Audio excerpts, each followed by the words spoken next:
Are you looking to find out more about Zen? Is it a religion, a philosophy? Well, you're in luck, because today we look at another popular book on Zen, The Way of Zen by Alan Watts, which covers the history and origin of Zen and its core concepts. What we will do is we will start with the review and then we will move on to the summary of the book. Please use the timestamps below to get to the section you would like to watch. Let's start with the review of this book. So what I liked about this book was firstly the background and history. In this section, the author talks about two religions which have a great impact on Zen. These are Buddhism and Taoism, and he tells you about the beliefs of these two religions and how they shaped Zen. Secondly, the alternative view on core concepts such as reincarnation and seated meditation.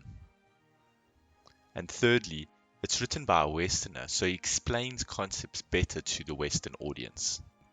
And my final positive is that when he talks about concepts which are difficult to implement, he then talks about these difficulties and how one would overcome them. Okay, so what didn't I like about this book? Well, firstly, I found it a little bit unstructured at times. Sometimes the author would go into detail on concepts, and I felt he was doing this in the wrong sections of the book. Secondly, this one is not a criticism I have, but it's one I found while I was researching the book, and this is that he doesn't put enough emphasis on Zazen and the strict and specific way of sitting in Zazen.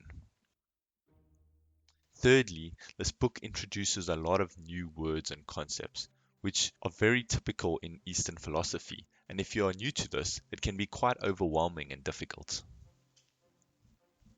So would I recommend this book? Yes, I really enjoyed this book, and I enjoyed the fact that he talks about the founding religions and the history of Zen before going into the concepts. I also liked the way he explained, which did not seem as if he was trying to force his views on you, but was also not cold and heartless, but did show the beauty of Zen. Now let's move on to the summary of this book. Firstly, let's go into the background and history of Zen. In the beginning of the book, he focuses on the two religions which gave rise to Zen to help us understand its origin and concepts.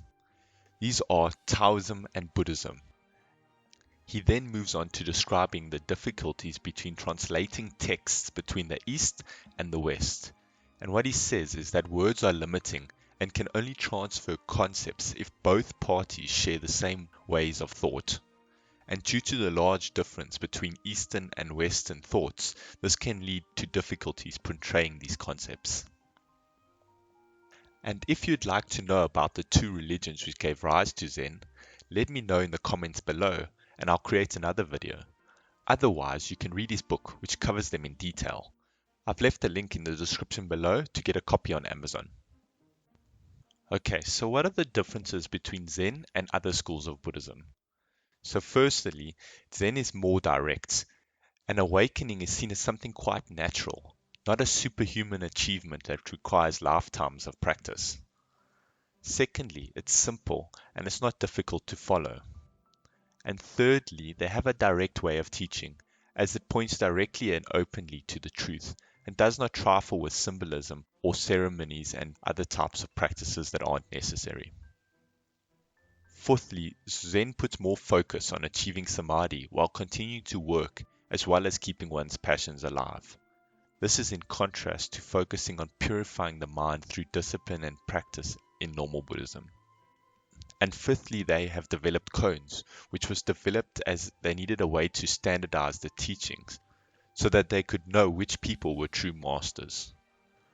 And finally, Zazen, which is another term for meditation, and this is not mentioned in any of the texts, but rather mentioned in a negative way. And this could be for two reasons. Firstly, that Zazen is so fundamental to Zen that it was not needed to be mentioned.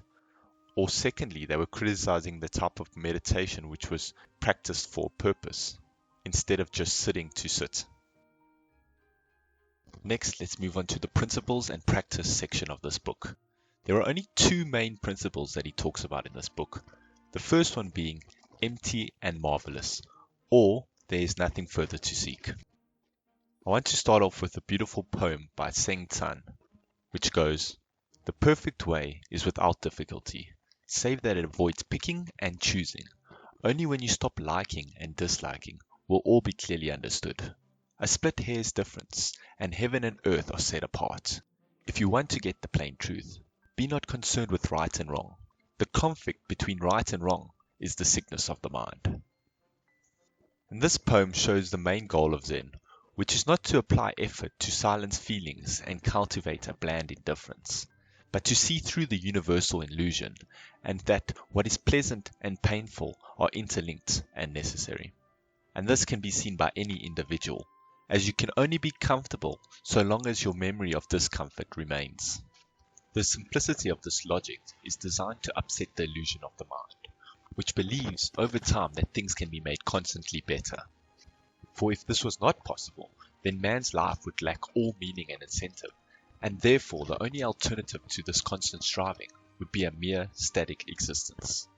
But from Zen's point of view, this need for a promising future and the striving to achieve this future makes it impossible to live freely in the present moment and the promising future when it does arrive. For there is never anything but the present, and if one cannot live there, one cannot live anywhere. And Zen offers a liberation from this pattern by starting to understand the absurdity of constantly trying to select the good.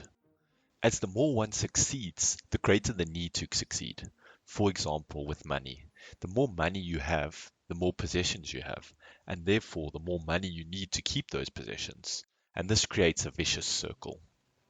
But Zen does not take the other extreme, where they even say that it is futile to eat when hungry. Their viewpoint is thus that we will inevitably experience discomfort. But this is not seen as a submission to fate, as from the Zen viewpoint, the duality of subject and object is seen as relative. For example, we do not sweat because it is hot. Sweating is the heat. Now this viewpoint can be difficult to understand from the West, as we are conditioned to see causation. And what this basically means is that human experience is determined as much by the nature of the mind and the structure of the senses as by the external object whose presence the mind reveals.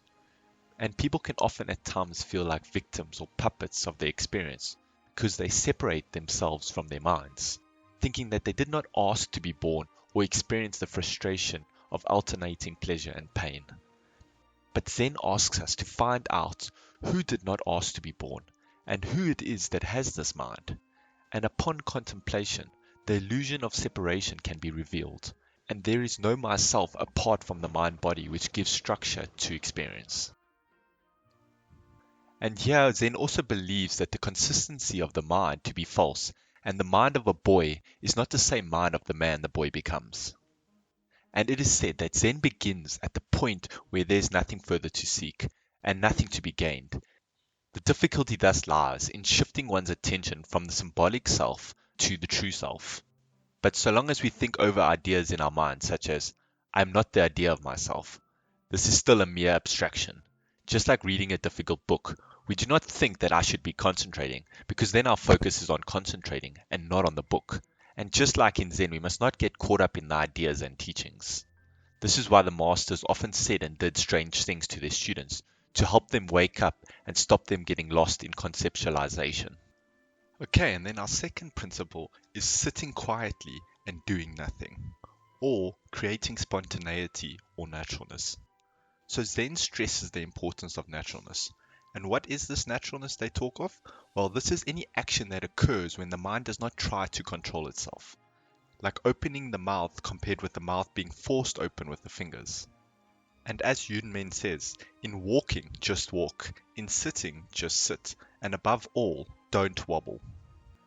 But one can also not try and be natural, as this is false, and trying not to be natural is also false.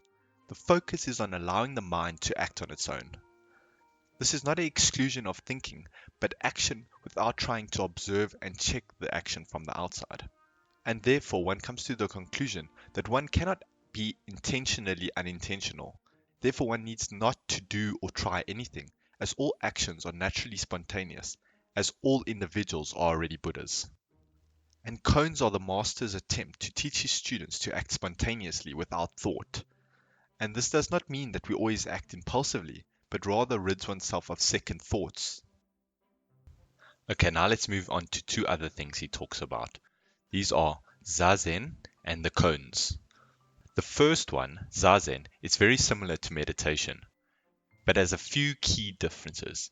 Firstly, the practice of Zen might be thought of a way to achieve awakening, but this is not so, for it cannot be true Zen practice unless it has no end in view, and is thus the aimless, self-sufficient life of the eternal now. So why would you want to practice Zen? Well, one doesn't practice Zen to become the Buddha. One practices Zen because one realizes one is the Buddha from the beginning. Okay, so then why would you need to meditate? Well, Zazen is slightly different from meditation. It is not sitting with a blank mind or concentrating on a single object. It is the simple, quiet awareness without comment on whatever happens to be here and now. And there is a sensation of non-difference between oneself and the external world. Naturally, this sensation does not arise by trying to acquire it. It comes by itself when one is sitting and watching, without any purpose in mind, even if the purpose is getting rid of purpose. Next, let's look at koans. So what are koans? This is a series of questions a student must answer to prove his understanding and development along the path of Zen. The point of these questions and following the koans are to create a blank slate of the student so that he can truly study Zen. They also try and teach him not to confuse thoughts and ideas with reality. And they finally teach the student all the themes in the Buddhist universe so that he knows it in his bones and nerves. And then the final chapter of this book talks about Zen and the arts. And I agree with the author that Zen-influenced art can much better depict what Zen is than mere words can. And there are three main ways which you will see where Zen has influenced art. And these are in things called haikus, which are types of poems, and then in Zen paintings, and in the Eastern tea ceremonies. And that's the end of my summary for this book. Thanks for watching, and I look forward to seeing you in future videos.